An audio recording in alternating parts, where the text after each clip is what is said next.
신약성경 6페이지에 나와 있는 마태복음 5장 13절부터 16절까지의 말씀 우리 함께 살펴보도록 하겠습니다.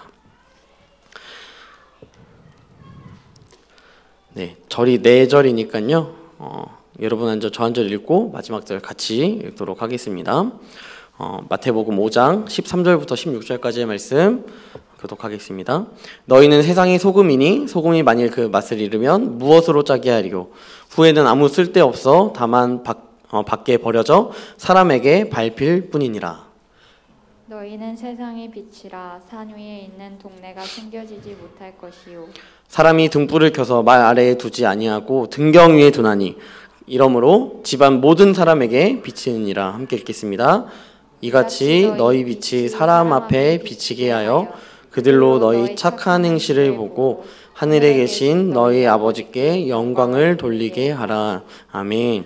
네, 오늘 말씀은 우리 시선이라는 제목으로 함께 이 말씀, 너희는 세상의 소금과 빛이다 라는 그런 말씀을 함께 나눴으면 좋겠습니다. 최근 들어 제가 항상 드는 생각 중에 하나는 무엇이냐면, 나는 누구인가? 나는 과연 하나님 앞에서 정말 그리스도인으로서의 삶을 살아가고 있는가에 대한 이런 부분들을 계속해서 좀 점검하게 되고 또 확인하고 또 그렇게 살아가지 못하고 있는 내 자신을 볼 때 좀 좌절하기도 하고 뭐 이런 모습들을 좀 보여주고 있는 것 같습니다. 내 스스로가 나를 잘 판단하고 있는 것 같아요. 내 스스로를 계속해서 점검하면서 내가 정말 하나님 앞에 기도를 얼마나 했는가, 또 말씀을 얼마나 읽었는가, 이런 부분들을 통하여서 내가 정말 하나님을 사랑하고 있는가에 대해서도 저는 스스로 판단하고 있는 것 같습니다. 예전에 싸이의 노래 중에 새라는 노래가 있었어요. 그 노래에 보면 이러한 가사 제목이 있었습니다. 아주 직설적으로 표현하는 이 10원짜리야 라는 내용이 있었어요. 이런 것처럼 어떤 사람은 나를 10원짜리로 그렇게 판단할 수도 있습니다. 그런데 또 한편으로는 여러분 이태원 클라스라는 드라마를 보셨는지 모르겠어요. 그 드라마에 보면 이제 박세로이라는 이 주인공이 있었는데요. 저희 교회에도 그때 한참 이제 위세로이가 딱 있지 않았습니까? 우리 위대한 전사님이 박세로이 머리를 딱 하고 와가지고 다 위세로이다 막 이렇게 얘기를 했었는데요. 이 박세로이가 이제 감옥에 들어갔을 때 이야기했던 내용이 내 가치를 네가 정하지 마 라는 이러한 이야기를 했습니다. 누군가는 판단을 잘합니다. 넌 10원짜리야 라는 판단을 하기도 하고요. 너는 정말 중요한 사람이야? 내 인생에서 필요한 사람이야 라고 이야기하기도 하죠. 하지만 어떤 사람은 그 판단을 받고 싶어 하지 않을 수도 있고요. 그 판단 앞에서 그 판단을 그렇게 중요하게 생각하지 않는 존재도 있다라는 것이죠. 주님은 오늘 말씀을 통하여서 우리를 판단해 주셨습니다. 우리를 정의 내리신 거죠. 그 정의가 무엇이냐면 너희는 세상의 소금이야, 너희는 세상의 빛이야 라고 예수님께서 말씀하셨습니다. 자, 예수님께서 우리에게 부여하시는 정체성은요, 소금이고 또 빛이다 라는 것을 이 말씀을 통해서 우리는 살펴볼 수 있는 것이죠. 오늘 말씀에 나오는 이 소금과 빛, 다양한 해석들이 등장하기도 합니다. 그러한 해석들을 또한 저는 들으면서 또 자라왔던 것 같아요. 소금은 단순하게 뭐 짜게 하는 것뿐만 아니라 어떠한 부패를 막기도 하는 그러한 역할을 합니다. 우리도 죄악된 세상에 이 부패하는 죄악의 시대 가운데 이 부패를 막아내는 그러한 존재가 돼야 한다는 설교, 또 어두운 세상에 하나님의 진리를 모르는 시대 가운데 하나님의 빛을 밝히 비추는 그러한 존재가 되어야 된다는 설교, 이러한 설교들을 참 많이 들었던 것 같습니다. 저는 이렇게 다양한 해석들이 난무하는 이 본문을 통해서요, 단 한 가지만 살펴보고 싶습니다. 여러분들은 이 세상에서 소금으로 빛으로 살아가야 할 유일한 존재입니다. 다른 어떠한 존재도 주님은 너희는 빛이야, 너희는 소금이야 라고 말씀하시지 않고, 예수를 믿는 우리에게 주님은 너희는 빛이야, 너희는 소금이야 라고 말씀하셨기 때문이죠. 그렇기 때문에 저는 이 말씀을 유일성으로 함께 살펴보려고 합니다. 우리는 하나님께서 창조하신 이 세상 가운데 짠맛을 낼 수 있는 유일한 존재입니다. 이 세상 가운데, 이 어두운 세상 가운데 그리스도의 빛을 비춰줄 수 있는 유일한 존재가 바로 여러분들이라는 것이죠. 여러분, 주님은 우리에게 말씀하십니다. 소금이 만일 그 맛을 잃으면, 여러분 최근에 뭐 설렁탕 드셔보셨는지 모르겠어요. 여러분 설렁탕 드셔보셨나요? 네, 잘 안 찾으세요? 네, 설렁탕 안 드셔보셨나봐요. 설렁탕을 저희 교역자들은 좋아해서 가끔 먹었는데요. 설렁탕 집에 가니까 이제는 음식점에서 구운 소금을 주더라고요. 구운 소금. 여러분, 구운 소금을 넣으니까요, 쉽게 짜지지가 않더라고요. 진짜 막 아주 숟가락으로 팍 퍼야지 그제서야 조금 이제 짠맛이 나기 시작하는 그런 모습들을 보게 됩니다. 여러분, 굵은 소금 넣는 것처럼 이 구운 소금을 넣으면요, 짠맛이 결코 날 수가 없겠죠. 그런데 이 구운 소금을 아주 많이 넣으면, 그런데요, 너무 많이 넣으면 갑자기 이 설렁탕이 얼마나 갑자기 짜지는지 모릅니다. 분명 구운 소금이 조금씩 넣었을 때 간에 기별도 안 가게 안 짜다, 좀 짭짤해야 되는데 라고 하면서 푹 퍼서 넣으면요, 갑자기 확 짜져버리는, 네, 그러한 현상을 경험하기도 한다라는 것이죠. 여러분, 예수님의 시대에 이 구운 소금이 있었을까요? 네, 예수님의 시대에 이 구운 소금은 아마 없었을 것입니다. 그러니까 지금 주님께서 우리에게 말씀하시는 이 소금이다라는 것은, 여러분, 이 말씀 가운데 전제하고 있는 것이 무엇이냐면, 소금은 결코 맛을 잃을 수 없는 존재다. 결국 소금이라는 것만이 이 시대 가운데 짠맛을 내는 유일한 가능성을 가지고 있는 존재다라는 것을 주님께서 말씀하고 있다는 것입니다. 소금은 맛을 잃을 수 없다는 사실을 예수님은 강조하고 싶은 거예요. 이 시대에 왔으니까 우리가 짠 거 간장으로도 낼 수도 있고 고추장으로도 낼 수도 있고, 여러분, 예수님이 이 시대 가운데 태어나서 우리 한국 땅에서 태어났다면요, 예수님이 아마 이렇게 표현했을 것 같습니다. 너희는 세상의 간장이다. 네, 너희는 세상에 소금뿐만 아니라 간장이고 또 고추장이고 MSG고, 여러분, 그렇습니다. 이렇게 예수님이 표현하셨을 것 같습니다. 그럼에도 주님께서 이 시대를 살아가면서 소금이다라고 이야기한 것은, 여러분, 이 시대는요, 소금 외에는 음식에 짠맛을 낼 수 있는 그 어떠한 것도 존재하고 있지 않았기 때문이라는 것이죠. 유일한 것이 소금이었기에 예수님은 이 시대를 살아가고 있는 이스라엘 백성들을 향하여서 너희는 소금이야 라고 표현하고 있다라는 것이죠. 뭐 부패하든지 뭐 그러한 것이 예수님에게 있어서 관점이 아니라, 제가 보는 이 관점에 있어서는요, 주님은 우리에게 그 짠맛을 낼 수 있는 유일한 가능성을 너희에게 있다라는 것을 주님은 계속해서 말씀하고 있다라는 것입니다. 그러니까 주님의 의도를 우리는 살펴볼 수 있어야겠죠. 너희가 세상의 소금으로 살아야 되는데, 이 소금은 이 세상의 짠맛을 선사할 수 있는 유일한 재료야. 이 사실처럼요, 너희는 이 세상 가운데 죄악된 세상, 하나님의 뜻을 감히 알 수 없는 세상, 하나님의 어떠한 의도를 가지고 있는지 알 수 없는 이 시대 가운데 하나님의 뜻을 밝히 보여줄 수 있는, 하나님의 뜻이 무엇인지를 드러낼 수 있는 유일한 존재가 바로 나와 여러분이다라는 것을 주님은 이 말씀을 통하여서 지금 이야기하고 있다라는 것입니다. 여러분, 만약 소금이 이 맛을 잃으면 그 결과가 어떻습니까? 쓸데없어 버려진다 말씀하고 있습니다. 또한 사람에게 밟히게 된다 말하고 있습니다. 우리가 이 세상에서 유일한 짠맛을 낼 수 있는 존재인데요, 우리가 결코 있을 수 없는 일이지만 이 짠맛을 만약에 여러분들이 잃어버린다면 우리는 오히려 주님 앞에서 버려지고 또한 밟혀지는 그러한 존재가 될 수밖에 없다라는 것을 주님은 이야기하고 있다라는 것이죠. 여러분, 유럽의 많은 교회들이요, 전도하기 위해서 또 기독교인을 많이 늘리기 위해서, 그러니까 숫자적 부흥을 위해서 이들이 한 행동이 있었습니다. 그 행동이 무엇이냐면요, 이 교회에 있는 많은 교리들과 또한 교회 안에 있는 그 많은 틀들을요 깨는 거였어요. 그러니까 어떠한 부분을 이야기하냐면, 동성애, 술, 담배 뿐만 아니라 하나님의 뜻이 아닌 것들을 교회에서 합리화하기 시작했습니다. 그래서요, 괜찮아, 다 우리가 포용해 줄게, 괜찮아, 교회로 와 라고 막 이야기했습니다. 다 우리의 교회에 어떻게 보면 문턱을 낮춘 거죠. 자, 문턱을 낮췄는데요, 여러분, 사도행전 마지막 말씀처럼 마치 거침없이 복음이 전파되는 그 결과물이 그렇다면 유럽에 등장해야 되지 않았겠습니까? 그런데 이 유럽의 교회들 어떻게 되었습니까? 전도하기 위하여서 이 복음의 영향력을 축소시키니까 오히려 교회를 더 안 다니는 거예요. 왜 다녀야 돼? 세상이랑 똑같은데? 이러한 생각들을 가지니까 교회가 점점 축소되고요. 교회는 망하게 되는 것입니다.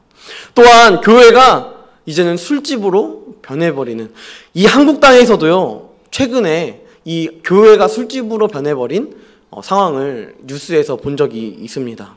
여러분, 이 모습이 결국 이 세상의 유일한 짠맛을 내는 교회, 이 교회가 짠맛을 잃어버렸기 때문에 드러나는 그러한 모습 아닐까요? 주님이 말씀하시는 것처럼 교회가 버려지는 것입니다.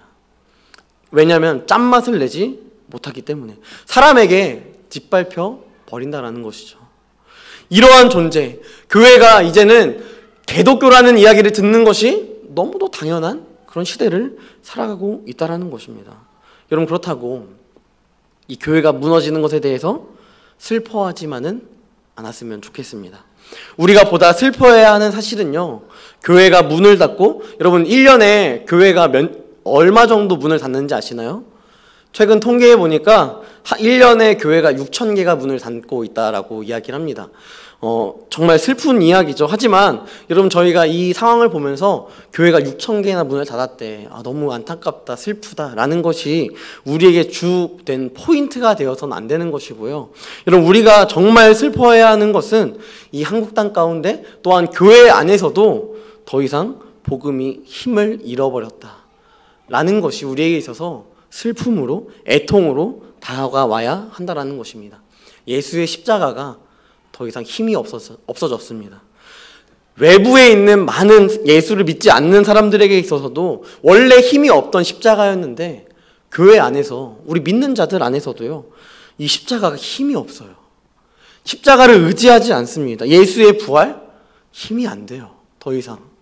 여러분, 이 부활의 힘을 잃어버린 이 시대를 살아가고 있지 않습니까? 여러분, 이 사실이, 이 복음이, 이 놀라운 복음이 저 밑바닥까지 내려가 버린 이 시대를 살아가고 있는 우리가 슬퍼해야 하는 것은 복음이 내려가는 것이 슬픈 것이지 교회가 없어지는 것이 슬픈 것이 아니다라는 것입니다. 만약에 교회 안에 복음이 없다면 망하는 것이 더 당연한 것이죠. 여러분, 예수님은 더불어 말씀하시며 너희는 세상의 빛이야. 너희는 세상의 빛이야. 산 위에 있는 동네가 숨겨지지 못할 거야. 복음이 얼마나 영향력이 있으며 산 위에 있는 동네가 결코 숨겨지지 못하는 이러한 영향력을 끼친다라고 이야기하고 있습니다. 게다가 이 빛을 통해서요, 모든 사람이 비춰지게 될 것이다. 주님 이렇게 말씀하고 있습니다. 여러분, 우리는요, 이런 존재예요. 여러분, 우리는 이렇게 그리스도의 빛을 비추는 것에 있어서 유일한 존재입니다. 이 시대를 살아가면서 복음이 없이는 안 된다라는 사실을 우리가 철저하게 깨달아야 하는 시대이고, 또한 그 시대 가운데 우리는 더 복음에 의지하며 살아가는 존재가 되어야 한다는 것이죠. 그래야만 우리가 짠맛을 낼 수 있는 유일한 존재로서의 삶을 살아갈 수 있다는 것입니다. 예수님은 지금도 우리를 이 세상의 유일한 소금과 빛으로 부르십니다. 여러분, 우리가 어떠한 존재인지 이것을 아는 것이요, 굉장히 중요합니다. 왜냐하면 우리는 하루하루 또 1분 1초 참 판단을 많이 받기 때문입니다. 여러분, 직장에서 여러분 실적을 내야 하는 이유가 무엇입니까? 이 직장에서 내가 쓸모 있는 존재가 되어야 하기 때문 아닙니까? 저도 이 교회에서 제가 쓸모없는 존재라면 저는 누가 저에게 사임하세요라고 이야기하지 않는다 할지라도 제가 먼저 사표를 내고 이 교회를 나갈 것 같습니다. 제가 이 교회 안에 복음에 어떠한 영향력도 끼치지 못한다면 저는 이 교회에서 있을 필요가 없겠죠. 성도들의 헌금으로 제가 사례를 받지 않습니까? 그 사례를 받는 것이 제가 얼마나 부끄럽겠습니까? 복음을 내가 아무 영향력도 끼치지 못하고 있다면 저는 이 교회에서 결코 1분 1초도 더 버티지 않고 나가는 것이 마땅한 것이겠죠. 여러분도 그렇지 않습니까? 그런 판단들은요, 계속해서 발생하는 거예요. 심지어 예수님도 판단 받으셨습니다. 예수님이 제자들에게 이야기하지 않습니까? 야, 사람들이 날 누구라고 하니? 사람들이 날 누구라고 하니? 마태복음 16장에 보면 질문하십니다. 예수님께서. 예수님도 판단 받으셨어요. 어떠한 판단이었습니까? 예수님, 많은 사람들이요, 당신을 세례 요한이라고 하던데요. 당신을 엘리야라고 하던데요. 당신을 예레미야라고 하던데요. 선지자 중에 하나라고 하던데요. 많은 판단을 받았습니다. 예수님도요. 철저하게 판단 앞에서 있었습니다. 하지만 예수님이 궁금했던 것은 무엇이냐면 사람의 판단이 아니라 제자들이 날 어떻게 생각하는가. 이 예수를 따르고 있는 자신의 목숨까지도 바치겠다는, 또한 자신의 모든 재산을 다 버리고 함께 나아가고 있는 이 제자들은 어떠한 시선으로 바라보고 있는가. 그럼 제자들에게 묻습니다. 너희는 나를 누구라 하느냐. 시몬 베드로가 고백하죠. 주는 그리스도시요 살아계신 하나님의 아들입니다. 여러분, 이 고백이 오해하지 않으셨으면 좋겠습니다. 여러분, 베드로 혼자만의 고백은 아닙니다. 이 고백은요 12 제자가 함께 동의한 고백이었다는 것이죠. 여러분, 만약에 이 베드로의 고백 앞에 주는 그리스도시요 살아계신 하나님의 아들입니다 라고 고백하는 이 고백 앞에 누군가가 이건 아닌데 라고 생각했다면요 분명 이야기했을 거예요. 야 베드로, 난 그렇게 생각 안 해. 너 지금 잘못 생각하고 있는 거야 라고 판단했겠죠. 바로 얘기를 했겠죠. 반문했겠죠. 얼마나 말하길 좋아하는 제자들인데. 그럼에도 어떠한 반문도 하지 않는 것은 이들 또한 베드로의 이 고백, 주는 그리스도시요 살아계신 하나님의 아들임을 고백하는 것이 맞다, 옳다, 또한 이것이 나의 믿음의 고백이다라는 것을 믿고 있기에 아무 대꾸도 하지 않는다라는 것입니다. 예수님도요 판단 앞에 결코 비껴나갈 수 없었습니다. 우리 또한 판단받는 것이 어떻게 보면 참 당연한 시대를 살아가고 있는 것 같습니다. 세상에 많은 사람들은요 우리에게 말합니다. 외형적인 생김새로, 또 직장에서의 쓸모 있는 존재인가 아닌가, 인싸인가 아싸인가, 또 MZ세대인가 꼰대인가, 이러한 부분들 계속해서 여러분들을 판단합니다. 저도 이렇게 이제 요즘 문화에 뒤처질 거라고 생각하지 못했는데 요즘 들어서 참 연예인들을 하나도 모르겠어요. 네, 그런 시대가 딱 온 것 같아요. 그런데 저도 이렇게 보면은 내가 아직 젊은데 젊은 꼰대이구나 라는 생각도 참 많이 하기도 하고, 여러분 이러한 판단들 앞에 놓일 때 우린 때때로요 실망하기도 해요. 또 낙심하기도 합니다. 내가 이렇게 쓸모없는 존재였나? 내가 이렇게 누군가에게 배려받지 못하는 존재였나? 내가 이렇게 사랑받을 수 없는 존재였나? 내가 이렇게 아싸였나? 이런 생각들을 계속해서 하게 된다는 것이죠. 하지만 여러분, 이런 세상의 판단에요 여러분들이 굳이 시선을 맞추지 않았으면 좋겠습니다. 여러분, 이 판단으로 인해서 여러분들이 좋은 사람이 되기 위해 또한 노력하지 않으셨으면 좋겠습니다. 결코 그것에 목매이는 것이 아니라 여러분 주님의 시선에 집중하였으면 좋겠습니다. 다른 사람들은요 우리를 보며 야 주일날 시간 낭비한다, 주일날 무슨 교회를 가, 자기 할 거 다 하고 직장생활 필요한 거 있으면 다 하고 하면서 열심히 일해서 승진해야지 왜 저기 교회에 나가서 1시 반에 예배를 드려 라고 판단할 수 있지만, 여러분 그 판단에 목매지 마세요. 하나님이 우리를 판단하시는 것은 무엇이냐면 여러분들은 세상의 소금입니다. 여러분들은 세상의 빛입니다. 여러분들은 짠맛을 낼 수 있는 유일한 존재입니다.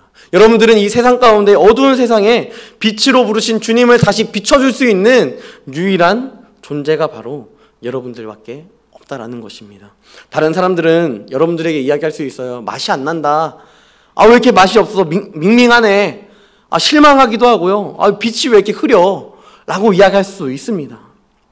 여러분들을 원망할 수도 있고요. 여러분들에게 다양한 것들로 꼽을 줄 수 있어요. 여러분, 하지만 그럼에도 우리가 주님의 시선에 맞춰야 하는 것은 맛을 잃지 않는 존재가 바로 주님의 시선에 있기 때문입니다. 이 시선 앞에 여러분들은 빛입니다.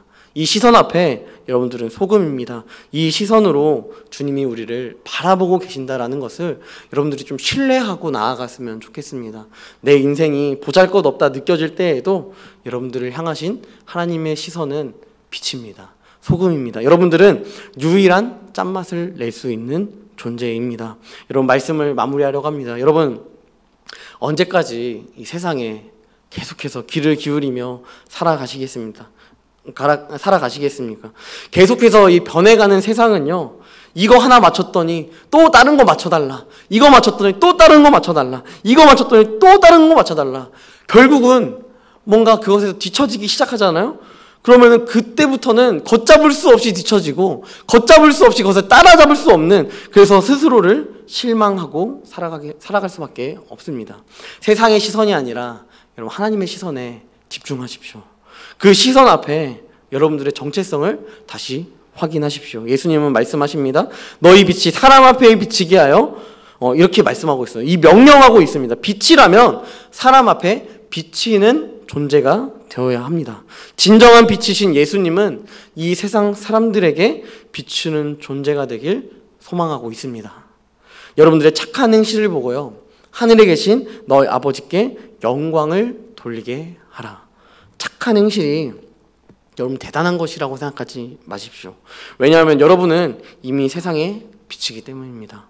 이 아주 사소하고 간단한 것이 우리가 할 수 있는 아주 착한 행실의 첫 발걸음이 될 것입니다. 빌립보서 1장 6절 말씀에 보면요, 이렇게 나와 있습니다. 너희 안에서 착한 일을 시작하신 이가 그리스도 예수의 날까지 이루실 줄을 우리는 확신하노라. 네. 착한 일을 시작하신 이 그 하나님께서 그리스도 예수가 다시 이 땅 가운데 심판주로 오시는 그날까지 우리가 계속해서 착한 일을 이루실 줄을 확신한다. 주님은 우리에게 말씀하고 있습니다. 여러분이 이루려 노력하지 않아도 됩니다. 하나님께서 여러분의 삶에 빛이 꺼지지 않을 수 있도록 그 바람을 막아 주실 것입니다. 맛을 잃지 않도록 여러분들의 짠맛을 유지케 하실 것입니다. 이 사실을 기억하며 하나님께 소망을 두고 하나님께 시선을 맞추고 하나님께 귀를 기울이는 귀한 청년들이 되시기를 주님의 이름으로 간절히 축복합니다. 이 시간 함께 찬양할 때 거친 길 위를 걸어갈 때도 라는 찬양을 함께 했으면 좋겠습니다. 저는 이 찬양을 왜 고르게 됐냐면요, 제가 이번 주에 한 주 이렇게 말씀을 묵상하고 있는데 베드로의 이야기를 보게 되었습니다. 마태복음 가운데 베드로가 이 예수님께서 물 위로 걸어오시는 모습을 보면서 베드로가 이야기하죠. 저도 당신이 예수라면 물 위로 걷고 싶습니다 라고 이야기합니다. 그래서 물 위를 걸었죠. 물 위를 걸었는데요, 이 베드로가 바람이 불고 풍랑이 막 요동치니까 그것으로 인하여서 두려워하고 있습니다. 여러분, 이 말씀을 제가 묵상하면서 또 말씀을 들으면서 제가 생각했던 건 이런 거였어요. 누구도 그 불안한 바다 위에서 자신 있게 걸을 수 있는 사람은 없다. 그렇다면 이 세상을 살아가고 있는, 이 시대를 경험하고 있는 여러분들의 삶에서도요, 이 거친 물 위를 걸어가는 것이 참 쉽지 않고요, 어렵고요, 두렵습니다. 여러분, 그래서 그 두려움을 가지고 저희가 그것을 바라보면서 어휴 베드로 제대로 좀 믿지, 여러분 이렇게 율법적인 생각을 가지시면 안 됩니다. 여러분, 저희는 그때 무엇을 봐야 하냐면요, 그 상황에서 주님이 그 베드로를 다시 물 위로 올려주신다는 것입니다. 주님의 시선은 이것입니다. 여러분들이 낭망하고 두려워하고 염려하고 물에 빠지고 있는 그 과정 속에서 주님이 우리를 다시 일으키십니다. 그 사실을 우리가 믿는다면 여러분, 오늘 한 주도, 이번 한 주도 여러분 주님만 의지하고 그 길 가운데 주님을 신뢰함으로 그 손을 붙잡고 나아가는 귀한 은혜가 있었으면 좋겠습니다. 이 시간 함께 찬양하며 나아가도록 하겠습니다.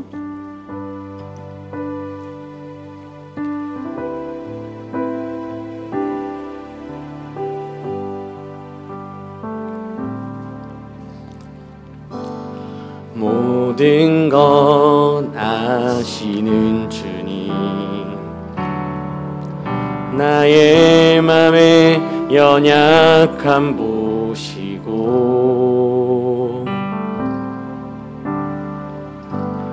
부족한 그 모습대로 주님 마음에 새겨주시네. 주님께 토로한 마음, 주님께 토로한 마음 하나하나 헤아려 주시네.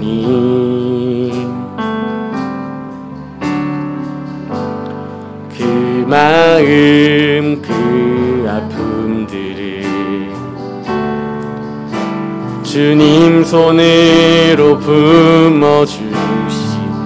거친 길을 걸어갈 때도 거친 길을 걸어갈 때도 험한 산이 앞을 막아도 빛 대신 주님의 두 손이 나를 붙드네. 주의 마음이 닿은 내 삶에 저민 슬픔을 씻으시는 주님을 찬양, 주 이름을 찬양하네. 거친 길을 걸어갈 때도 거친 길을 걸어갈 때도 험한 산이 앞을 막아도 빛 대신 주님의 두 손이 나를 붙드네. 주의 마음이 닿은 내 삶에 저민 슬픔을 씻으시네. 주님을 찬양, 주 이름을 찬양하네. 주님을 찬양, 주 이름을 찬양하네. 이 시간 함께 기도하며 나아갔으면 좋겠습니다. 함께 기도할 때 여러분들 어디에 서 계십니까?